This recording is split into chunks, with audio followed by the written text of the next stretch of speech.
তারাও জান্নাতের যুবকদের সর্দার। আমার নবী আবার আলীরে ডাক দিয়া কয়, আলী ও আলী রে, তোমার কাছে আবার জানতে চাই, বলো মুরব্বীদের যুবকদের সর্দার কে হবে? আনোয়ারে সাহাবা খুলে দেখবেন।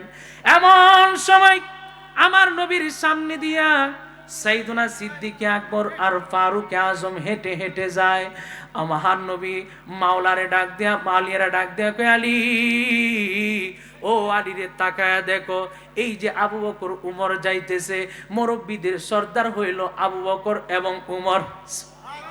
এই আবু বকর এবং উমর হইল যুবক মুরব্বীদের সর্দার। আমার নবী এই কথা মুস্কি মুস্কি হেসে হেসে বলে। হঠাৎ করে আমার নবীর চেহারাটা মলিন হয়ে গেল। আমার নবীর চেহারাটা মলিন। সাইয়েদুনা সিদ্দিক আকবর মাওলা আলী আমার নবীর সামনে এসে হাজির।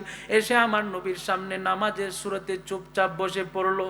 আবু বকর ডাক দেয়া কই, নবী গো, ও মায়ার নবীজি, আপনি তো এতক্ষণ হেসেছিলেন, এখন আপনি কান্না করতেছেন কেন গো নবীজি? আপনার কাছে জানতে চাই। আমার নবী ডাক দিয়া কয়, আবু বকর, ও আবু বকর, এই বললাম, আমার যুবকদের সর্দার হবে আমার দুই নাতি, মহিলাদের সর্দারিনী হবে আমার ফাতেমা, আর মুরব্বীদের সর্দার হবে